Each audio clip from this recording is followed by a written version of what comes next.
very warm welcome to the very first episode of the Watch Dealers podcast of When Time is Money. My name is Linnea Kirby. You might have seen or heard me before. I'm actually in the marketing department at UrHandleren, so I'm not a huge watch nerd yet. But I do think this horological world is really exciting, and I would really like to know more about it, which I think many of our followers would as well. And I have the founder of UrHandleren sitting next to me. Daniel, would you like to introduce yourself? Of course. My name is Daniel Nielsen. I've also really been looking forward to getting started with our new podcast series. I founded UrHandleren just over 10 years ago, and we've of course been on an amazing journey. Both a journey of growth and also a journey with ups and downs and all sorts of other things, which we're looking forward to talking a lot more about. Yes, we've been out on Mesa and asked you followers about some questions you'd like to have answered. And of course, we can't get to all of them today in this episode, but let's just take a few. There are a lot of people who would like to hear a bit more about what the watch business actually is, how it got started, the whole story that's behind it. Way back, the watch business actually started as a hobby project. Back then, I was in the advertising industry. I thought watches were a fantastic thing. I've thought that all through my youth. I got hold of a single watch and traded it for another watch and so on and so forth. Before I knew it, I was almost running a business, and I thought I might as well make it a bit more formal. And then I established the watch dealership 10 years ago. And at that time, it was still at a hobby level in the sense that I was still working in the advertising industry while occasionally selling a watch on the side. But I could see the deeper I got into the industry that there might be a need to do things a bit differently than what people were used to here at home. I think that this absolutely fantastic luxury product that we sell deserves a somewhat different experience when it is delivered to the customer compared to what might have been the case back then. We have, and also had back then, some absolutely beautiful high street stores here in Denmark where you can buy your watches, at least the new ones. That's also really nice, but I could also see that many people felt it wasn't always an experience that matched the product when they entered such a store. And that's when I introduced personal delivery, which made us nationally known for delivering the watch personally to Mr. and Mrs. Jensen all across Denmark. We would sit down with the customer, go through the watch, adjust the bracelet, review the certificates, and go over everything calmly over a cup of coffee or a glass of bubbly or whatever the mood called for. And that was actually, to begin with, the first conceptual differentiation from the rest of the industry that we ventured into 10 years ago. I'd really like to talk about the passion you have for watches. Yes. How did it start? As a young boy, I would press my nose flat against those shop windows and, of course, dream about that Rolex. I've been self-employed since I was 16 years old, and one day, as a relatively young person, I managed to earn enough money for my very first Rolex watch. And I bought this gold and steel Submariner with a blue dial. Back then it was called the 16613LB. And it was just absolutely amazing. I remember one of my good friends who was there when I bought the watch said, "Daniel, I can see you're really happy about that, but you won't own it in 2 months," he said. Then I said, "No, fortunately I own that." And of course, he turned out to be right. 8 weeks later, that watch had been traded for something else, and that kind of planted the seed for both the trading and the business that was later established. Why Rolex back then? Yes, why Rolex back then? Well, Rolex has this thing, especially it's the first brand you come across as someone new or relatively new to the world of horology. It's usually Rolex. Rolex has a brand that's just as strong as McDonald's, Coca-Cola, and so on. You don't have to be a watch nerd to know about Rolex. That has definitely also contributed to the fact that that's where you start looking, and usually where you look is where you end up falling in love. And of course, that was also the case for me. Yes, of course. Is Rolex still your favorite brand, or has that changed? I hardly even know if I have a favorite brand today. I'm probably more focused on specific models, and I can feel that I'm really glad that I've never locked myself into anything, that I've been able to let my taste in watches evolve as I feel that I myself have evolved. There can be periods when I'm more active than at other times, and then I look at watches that appeal to an active lifestyle. And in other periods, when it's very business-oriented, it might be something more classic that ends up on my wrist. I would say that my taste has broadened in proportion to how my knowledge has deepened, right? But there's no doubt that Patek and Audemars Piguet, of course, hold a special place in my ticking, watch-loving heart. And naturally, that's both because they make up a significant part of our business turnover, but especially also because it's just absolutely amazing to have them in your hands, to touch them and to look at them. Of course. And now you're wearing a completely new watch.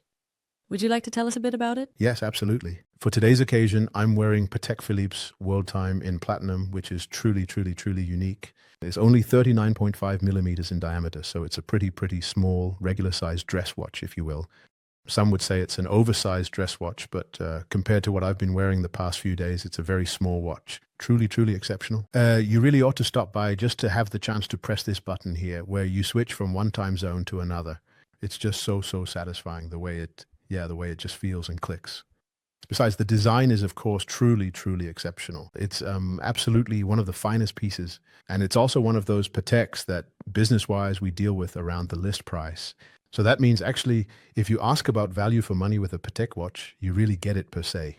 Per krone spent, you're not paying a premium because of supply and demand. You're actually paying for watchmaking craftsmanship. So let's say you pay around 800,000 for a watch like this. Well, then you go home with a watch worth 800,000 kroner, and not just some extra value added because of supply and demand. Because many of the more sexy Pateks are sold at a huge premium, but actually have a significantly lower list price. And I really like that as a businessman, that you get something extra for your money. And that's what I did in this case. You just mentioned personal deliveries with watches earlier. I'd really like to hear if you have any good anecdotes about delivering a watch to a customer on their special day. I have, if not thousands, then at least hundreds of great anecdotes. I chose to make that decision, even though it was a really tough business decision to say, well, the first roughly 1,000 watches I would deliver personally myself. No matter where it was in the country, no matter if we made 500 kroner or 5,000 on that watch, it had to be delivered personally by me. And it cost a lot of sweat and tears and many kilos and a lot of lousy sausage rolls from Circle K and 10,000 kilometers driven per month for years. Drove 120,000 a year. Wow. Yes. It's no secret that many of our customers are in Zealand, and during that period I myself lived in Jutland. So it was often back and forth, one watch at a time and pretty much every day. So that was the condition or the premise for the first many years. And when you deliver so many watches personally and step into so many people's intimate spaces, in their homes, at their workplaces, wherever you end up meeting people, well, then you get to experience a bit of everything. A good story that has really stuck with me is about these morning gifts. We have often delivered watches to weddings where, for example, the bride has bought a watch for the groom, and then I surprise the groom with it while he's sitting with his best man, shaking and getting ready or preparing himself for the biggest day, maybe the biggest day of his life.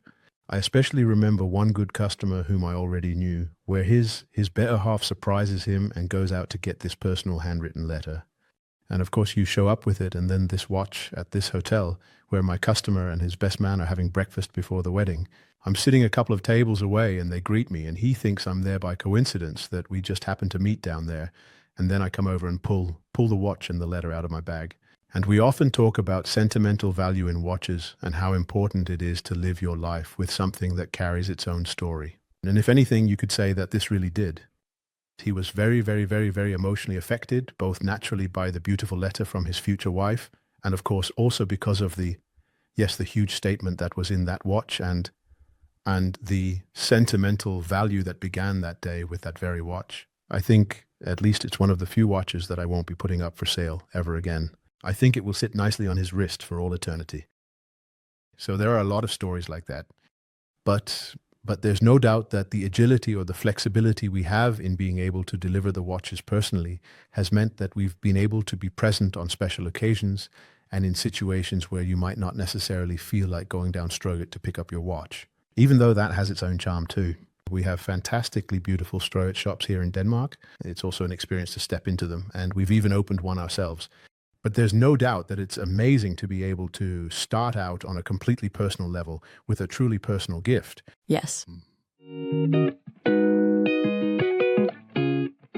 So Daniel, there are quite a few questions that have been about the watch market itself and so on. Can you give us a little teaser about what we'll be covering in the upcoming episodes? Of course. The market has changed a lot over the past year and a half. It places completely different demands on us as professional watch dealers, and it actually also requires people to have some knowledge if they want to participate in the market. And that's a kind of knowledge that I find not everyone out there in the market necessarily possesses. So I'm really looking forward to sharing our perspective on how we see the market, both here at home and internationally.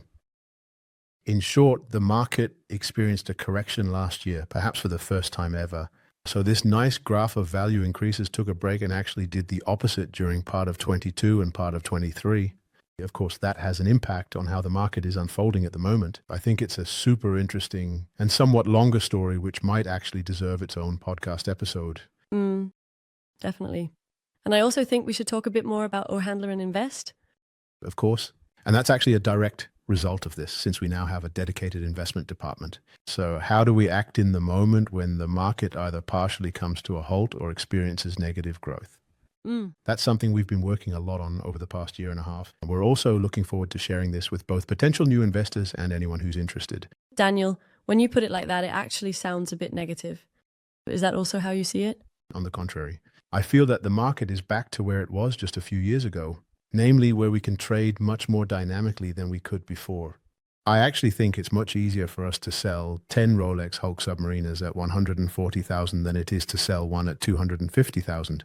So I actually think it's really healthy that we can at least see that both the semi-professional and professional investment clients we work with at UrHandleren Invest now have an even greater opportunity to enter the market than they did before. So both on behalf of our investment clients and ourselves, we are buying as much as we can possibly get our hands on at the right prices at the moment, because personally, at least, we believe that it's probably not going to get any cheaper than it is right now. Yes.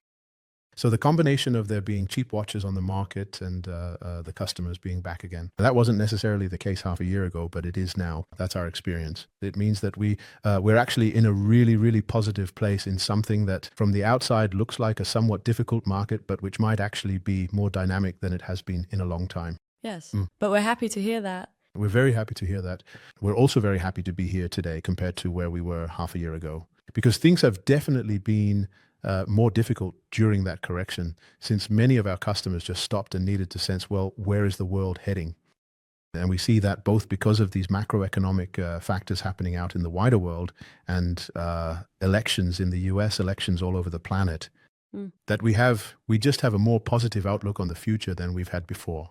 And of course, also a fixed income market. These are two sides of the same coin, which are probably heading to a better place than they were half a year ago. These different effects also just mean that we can feel that things are heating up, and there is more activity now than there was before. Yes. Yes. On social media, we've also received a lot of questions about specific watch brands and specific watches and so on. And that made me think a bit about whether you could go into detail about what UrHandleren actually has. Well, let me start by saying that in terms of products, we basically stand on three pillars. We have our completely brand new watches, where the value is often different from the list price. That means some are sold at a discount below the list price, while others are significantly higher than the list price. So it's all about supply and demand, and that's also something I know we'll get into later in the podcast series. So those are the brand new watches. Then there are two other legs. There are the newer pre-owned watches, which we do a lot with, and probably also what we do the most of out of the three categories. And these are watches that are 3 or 6 months or 3 or 6 years old, but are still modern watches, most of which are still in production. And last, but absolutely not least, are of course the vintage watches. These are watches that are over 10 or 15 years old and can also be 30 or 40 years old, where there are, again, completely different factors at play when it comes to history, aesthetics, condition, and all that. All these different variables that are super important in such a transaction. So we actually have three very different pillars that from the outside in the shop window look a bit alike. But when it comes to both sales and advising the customer are completely different worlds to step into. In terms of brands, we can of course mention Rolex. We can mention Omega, Audemars Piguet, Patek Philippe, IWC, Breitling, Panerai as some of the brands we sell the most. We have quite a few Jaeger-LeCoultre, we have some Vacheron, and we certainly have other watches as well, but the ones mentioned first are clearly the ones that account for over 80% of our sales. What you mentioned there, those are also some of the things I find quite interesting in the horological world. Because when I started here at UrHandleren, I didn't really know much about watches. And suddenly you start to see that, well, it's not just a watch as such, but it's also about supply and demand, as you yourself mentioned. It's about the material it's made of and so on. There are many different variables. Yes. That it's actually quite a big world. Yes, and I would actually go so far as to say that every single brand is its own universe. Whether it's Rolex or whether it's Vacheron or Omega for that matter, well, then then you step into a world of its own. And of course, there's a good reason why each of them respectively has stores or departments that only sell exactly that one brand, because it's a universe. So one thing is to dive into a watch and review that watch. We would really love to do that, but also to look at the brand, the history, and what exactly is it that differentiates IWC from the other brands or Panerai or whatever it might be. I think that's super, super interesting, and it's a huge world, and that's also why there's so incredibly much material to dive into, and you and I have many hours ahead of us in front of the microphone. We certainly do. Yeah, but I think that's all we have time for today. It's going to be really exciting. Yeah, already super exciting. I'm really looking forward to us getting further into all these topics and all the great questions from our dear followers. I'm extremely excited. Yeah, I sure am too. And remember, if you have more questions you'd really like us to answer here, you're more than welcome to follow us on Meta, that is Facebook and Instagram under UrHandleren, where you can just drop a comment. That was really all for this time. Thanks for listening. Bye.